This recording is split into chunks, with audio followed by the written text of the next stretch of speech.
ഞാൻ യോഗ്യനല്ല യേശുവേ നിൻ സ്നേഹം പ്രാപിപ്പാൻ.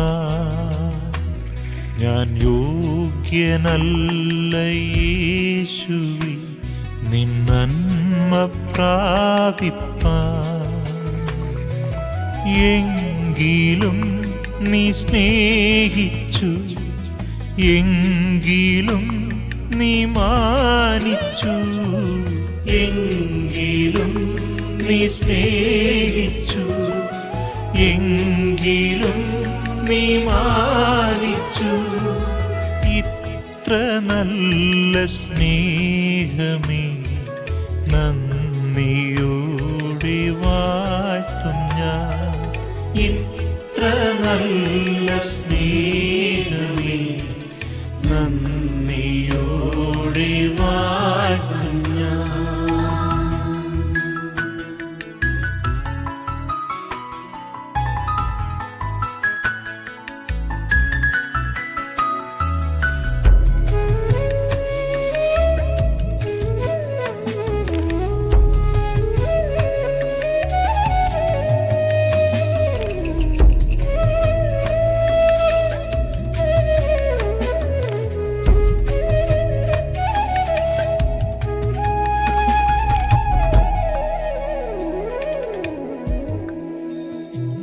ഞാൻ ദോഷമായി നിരൂപിച്ചു, ദോഷങ്ങൾ പ്രവർത്തിച്ചു. ഞാൻ ദോഷമായി നിരൂപിച്ചു, ദോഷങ്ങൾ പ്രവർത്തിച്ചു. എങ്കിലും കനിഞ്ഞു നീ, എങ്കിലും ക്ഷമിച്ചു നീ, എങ്കിലും കനിഞ്ഞു നീ, എങ്കിലും ക്ഷമിച്ചു നീ. ഇത്ര നല്ല സ്നേഹമേ നന്ദിയോടെ വാഴ്ത്തും ഞാൻ. ഇത്ര നല്ല സ്നേഹമേ നന്ദിയോടെ വാഴ്ത്തും ഞാൻ.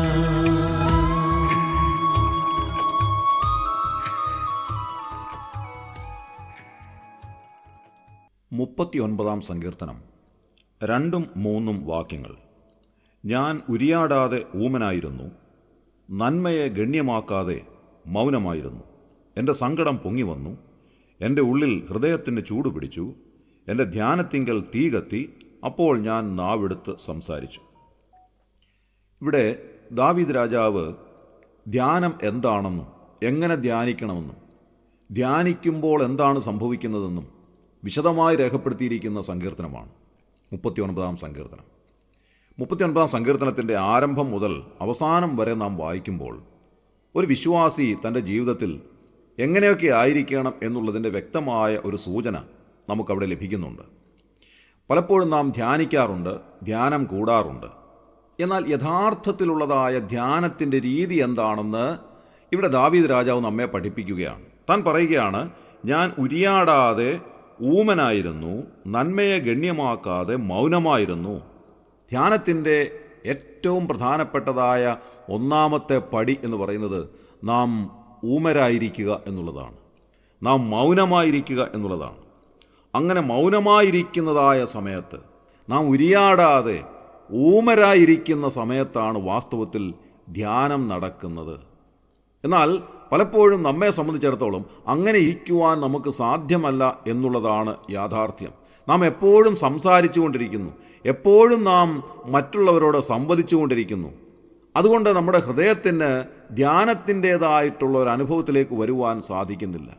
ധ്യാനത്തിന് ഏകാന്തമായ സ്ഥലം എപ്പോഴും ആവശ്യമാണ്, ഏകാന്തത ആവശ്യമാണ്. അവിടെ സംസാരങ്ങളില്ല, ശബ്ദങ്ങളില്ല, ശബ്ദമുഖരിതമായ യാതൊരു കാര്യങ്ങളുമില്ല. അവിടെ ഏകാന്തതയാണ് അത്യാവശ്യമായിട്ടുള്ളത്. അതുകൊണ്ടാണ് യാക്കോബ് തൻ്റെ കുടുംബത്തെ മുഴുവൻ യബ്ബോക്ക് കടവ് കടത്തിയതിന് ശേഷം വീണ്ടും മടങ്ങി വന്ന് ആ കടവിൽ ഏകനായി ഇരുന്നത്. താൻ വാസ്തവത്തിൽ അവിടെ ഇരുന്ന് ധ്യാനിക്കുകയായിരുന്നു എന്ന് വേണം വിചാരിക്കാൻ. ഇനി ഇസ്ഹാക്കിനെ നോക്കുക. ഇസ്ഹാക്ക് ധ്യാനത്തിന് താൻ വെളിംപ്രദേശത്ത് പോയി എന്നാണ് ഉൽപ്പത്തി പുസ്തകം 24-ാം അധ്യായത്തിൽ അതിൻ്റെ 63-ാം വാക്യത്തിൽ നാം കാണുന്നത്. അതിൻ്റെ മുൻപുള്ള ഭാഗങ്ങൾ വായിക്കുമ്പോൾ നമുക്ക് കാണാൻ സാധിക്കുന്നത് ഇസ്ഹാക്കിന് തൻ്റെ ഭവനത്തിൽ അങ്ങനെ ഒരു സൗകര്യം ഒരു പക്ഷെങ്കിൽ ലഭിക്കുമായിരുന്നില്ല. കാരണം അനേകം ദാസീദാസന്മാരും അനേക ആടുമാടുകളും സമ്പത്തും ഒക്കെ വർദ്ധിച്ചിരുന്നതായ ആ ഒരു ഭവനത്തിൽ ഒരു ഏകാന്തമായ ഒരു സ്ഥലമോ സമയമോ തനിക്ക് ലഭിക്കാൻ സാധിക്കാതെ ഇരുന്നതുകൊണ്ടാവാം ഇസ്ഹാക്ക് വെളിംപ്രദേശത്ത് ധ്യാനത്തിനായി പോയത് എന്ന് വേണം കരുതാൻ. ധ്യാനിക്കുമ്പോൾ ഏകാന്തമായ ഒരു സ്ഥലം ആവശ്യമാണ്. അവിടെ ഇരുന്ന് നാം ധ്യാനിക്കുന്നതായ സമയത്ത് ദാവീദ് രാജാവ് പറയുകയാണ്, ഞാൻ ഉരിയാടാതെ ഊമനായിരുന്നു, അങ്ങനെ മൗനമായിരിക്കുമ്പോൾ എൻ്റെ സങ്കടം പൊങ്ങി വന്നു എന്നാണ് നമുക്ക് കാണാൻ സാധിക്കുന്നത്. നാം ഏകരായിരിക്കുന്ന സമയത്ത് നാം ധ്യാനിക്കുമ്പോൾ നമ്മുടെ ഹൃദയം ഏകാന്തമാകുന്നു, ഏകാഗ്രമാകുന്നു. അങ്ങനെ നമ്മുടെ ബാഹ്യമായ കണ്ണുകൾ അടയുമ്പോൾ നമ്മുടെ ആന്തരികമായ കണ്ണുകൾ തുറക്കുകയാണ്. ധ്യാനത്തിൻ്റെ ആദ്യ പടി അവിടെയാണ്. നമ്മുടെ ബാഹ്യമായ നേത്രങ്ങൾ അടയുകയും നമ്മുടെ ബാഹ്യമായ സംസാരങ്ങൾ ഇല്ലാതെയാവുകയും ചെയ്യുമ്പോൾ നമ്മുടെ ആന്തരികമായ കണ്ണുകൾ തുറക്കുകയും നമ്മുടെ ഉള്ളം നമ്മോട് സംസാരിക്കുന്നതിന് വിടയായിത്തീരുന്നു. അങ്ങനെ നമ്മുടെ ധ്യാനം ആരംഭിക്കുന്നു, അങ്ങനെ നമ്മുടെ ആരാധന ആരംഭിക്കുന്നു. നാം ദൈവത്തെ ധ്യാനിക്കുവാനും നമ്മുടെ കർത്താവിനെ ധ്യാനിക്കുവാനും ക്രൂശിനെ ധ്യാനിക്കുവാനും നമുക്ക് സാധിക്കുന്നു. അപ്പോസ്തലനായ പൗലോസ് പറയുകയാണ്, എനിക്കോ നമ്മുടെ കർത്താവായ യേശുക്രിസ്തുവിൻ്റെ ക്രൂശിൽ അല്ലാതെ പ്രശംസിക്കാൻ ഒന്നുമില്ല. അതുകൊണ്ട് നാം ധ്യാനിക്കുമ്പോൾ നമ്മുടെ ധ്യാനത്തിൻ്റെ വിഷയമെന്ന് പറയുന്നത് കർത്താവും കർത്താവിൻ്റെ ക്രൂശുമാണ് എന്നുള്ളതിൽ യാതൊരു തർക്കവുമില്ല. അങ്ങനെ നാം കർത്താവിൻ്റെ അരികിലേക്ക് ചെന്ന് ഈ ക്രൂശിനെ ധ്യാനിക്കുന്നതായ സമയത്ത് നമ്മുടേതായിട്ടുള്ള ഉള്ള അവസ്ഥ നമ്മുടെ മനസ്സിലേക്ക് കടന്നു വരികയാണ്. നമ്മുടെ ബാഹ്യമായ നേത്രങ്ങളെല്ലാം അടയുകയും നമ്മൾ മറ്റുള്ളവരോടുള്ള സംസാരമെല്ലാം അവസാനിപ്പിക്കുകയും ചെയ്ത് നമ്മുടെ ഉള്ളം നമ്മോട് സംസാരിക്കുന്നതായ ഹൃദ്യമായ ഒരു അനുഭവത്തിലേക്ക് നാം കടന്നു വരികയാണ്. ആ ഒരു അനുഭവം സാധാരണഗതിയിൽ അധികം വിശ്വാസികൾക്കൊന്നും ഉണ്ടാകാറില്ല എന്നുള്ളതൊരു യാഥാർത്ഥ്യമാണ്. നാം എപ്പോഴും മറ്റുള്ളവരോട് സംസാരിച്ചു കൊണ്ടിരിക്കുന്നു, നമ്മോട് തന്നെ സംസാരിക്കുവാൻ നമുക്ക് സാധിക്കുന്നില്ല. നാം ഏകാന്തമായ ഒരു സ്ഥലത്തിരുന്ന് ഏകാഗ്രമായ മനസ്സോടുകൂടെ കർത്താവിനെ ധ്യാനിക്കുവാനും നമ്മുടെ ഉള്ളം കൊണ്ട് കർത്താവിനോട് സംസാരിക്കുവാനും നമ്മുടെ ഹൃദയത്തിൽ കർത്താവിനെ ധ്യാനിച്ച് അവിടുത്തെ മഹത്വപ്പെടുത്തുവാനും ഇടയാകുന്നതായ ഒരു സമയം നമുക്കുണ്ടാകേണ്ടത് ആവശ്യമാണ്. അങ്ങനെ നാം ധ്യാനിക്കുമ്പോൾ നമ്മുടെ സങ്കടം പൊങ്ങി വരുന്നു എന്ന് ദാവീദ് രാജാവ് പറയുകയാണ്.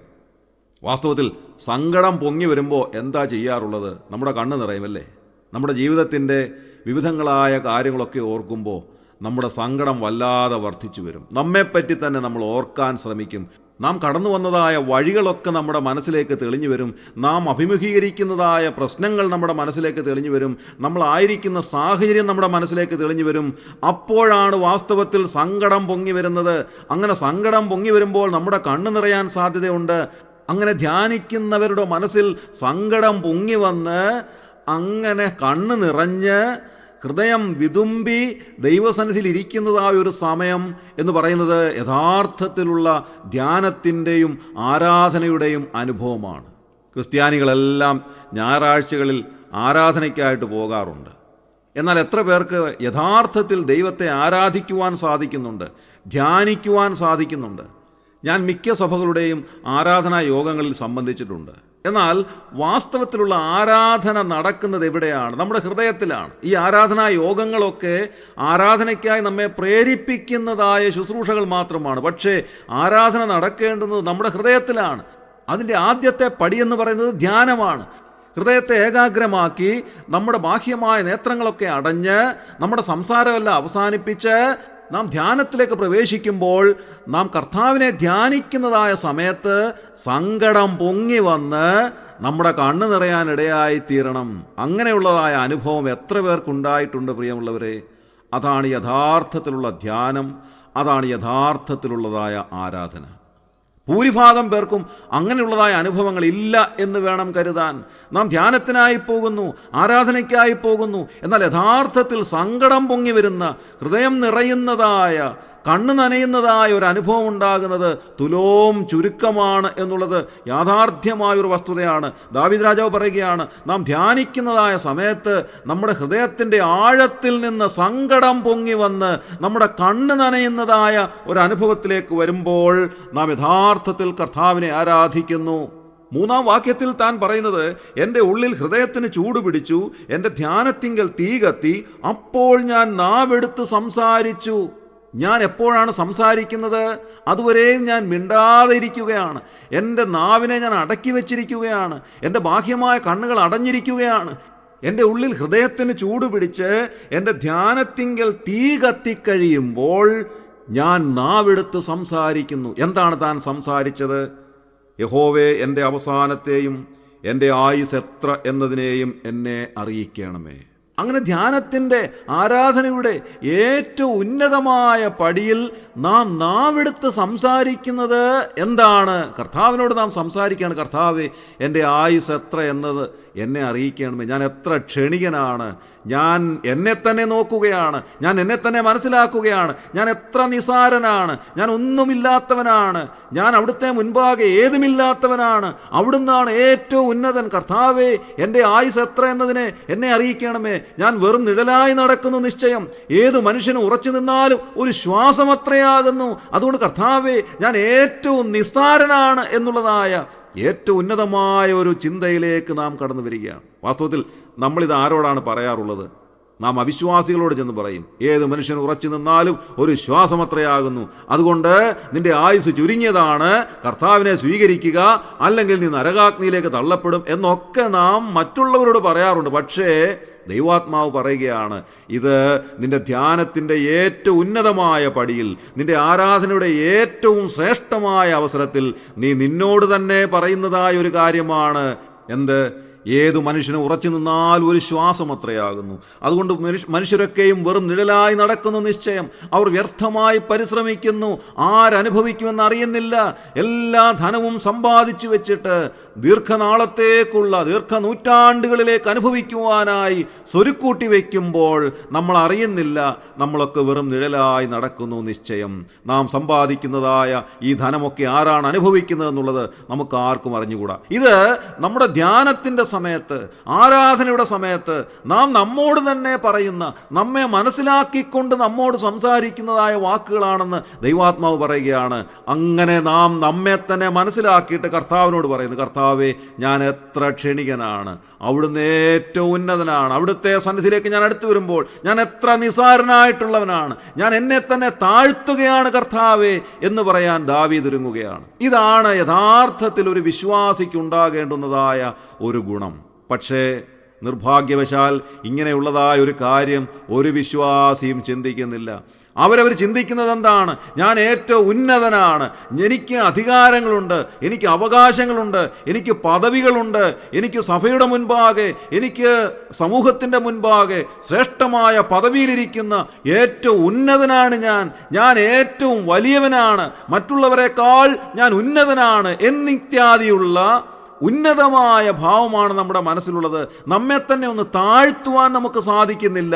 ആരാധനയുടെ സമയത്ത് പോലും നമ്മൾ ചിന്തിക്കുന്നത് നമ്മൾ ഏറ്റവും വലിയവരാണ് എന്നുള്ളതാണ്. എന്നാൽ ദാവീദ് രാജാവ് നമ്മെ പഠിപ്പിക്കുന്നു, ഞാൻ ഏറ്റവും എളിമപ്പെടുവാൻ തക്കവണ്ണം ദൈവം മുൻപാകെ ഞാൻ ഒന്നുമല്ല കർത്താവേ, ഞാൻ ക്ഷണികനാണെന്ന് സമ്മതിച്ചുകൊണ്ട് കർത്താവിൻ്റെ സന്നിധിയിലേക്ക് വന്ന് കർത്താവിനെ ആരാധിക്കുവാൻ നമുക്ക് സാധിക്കണം. ഇന്ന് രാവിലെ നമ്മുടെ ഹൃദയത്തെ താഴ്ത്തി ഏൽപ്പിക്കാം. കർത്താവിൻ്റെ മുൻപാകെ നമ്മെ തന്നെ താഴ്ത്തി ഏൽപ്പിക്കുമ്പോൾ കർത്താവിനെ ധ്യാനിക്കുവാൻ നമുക്ക് സാധിക്കും.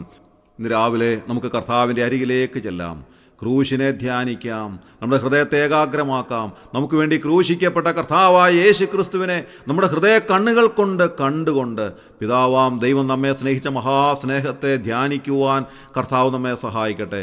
നമ്മെ തന്നെ എളിമപ്പെടുത്തിക്കൊണ്ട്, നാം ഒന്നുമല്ല എന്ന് സമ്മതിച്ചുകൊണ്ട്, നമ്മുടെ ആയുസ് ക്ഷണികമാണെന്ന് സമ്മതിച്ചുകൊണ്ട് പിതാവാം ദൈവത്തിൻ്റെ മുൻപാകെ നമ്മെ താഴ്ത്തി ഏൽപ്പിക്കാം. കർത്താവിൻ്റെ ക്രൂശിനെ ധ്യാനിക്കാം. ഭക്തനായ ദൈവദാസൻ ഇങ്ങനെ പാടിയിട്ടുണ്ട്, ഞാൻ നിന്നെ ധ്യാനിക്കുമ്പോൾ മനോഹരം എങ്ങനെ വർണ്ണിച്ചിടാം. വെണ്മയോടു ചുവപ്പും കലർന്നുള്ളോൻ ലക്ഷങ്ങളിൽ ഉത്തമൻ.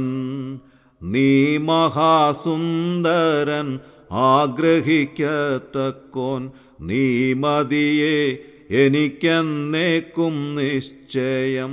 എൻ പ്രിയ രക്ഷകനെ നിന്നെ കാൺമാൻ വാഞ്ചയാൽ കാത്തിടുന്നു. നമ്മുടെ കണ്ണുകളെ അടയ്ക്കാം, പ്രാർത്ഥിക്കാം. ദൈവമേ, ഞങ്ങളുടെ സ്വർഗീയ നല്ല പിതാവേ, ഞങ്ങൾക്ക് നൽകിയ നല്ല അവസരത്തിനായി ഞങ്ങൾ നന്ദിയോടെ സ്തോത്രം ചെയ്യുന്നു. കർത്താവേ, ഞങ്ങളങ്ങേ ധ്യാനിക്കുന്നു, ഞങ്ങൾ അവിടുത്തെ ക്രൂശിനെ ധ്യാനിക്കുന്നു. ഞങ്ങളെ തന്നെ അവിടുത്തെ മുൻപാകെ ഞങ്ങൾ താഴ്ത്തി ഏൽപ്പിക്കുകയാണ്. ഞങ്ങളൊന്നുമല്ല കർത്താവേ, ഞങ്ങൾ ഏതുമല്ല എന്ന് മനസ്സിലാക്കുവാൻ ഞങ്ങളെ സഹായിച്ചതിനായി സ്തോത്രം. ഏത് മനുഷ്യന് ഉറച്ചു നിന്നാൽ ഒരു ശ്വാസമത്രേ ആകുന്നു എന്ന് ഞങ്ങൾ വായിച്ചു.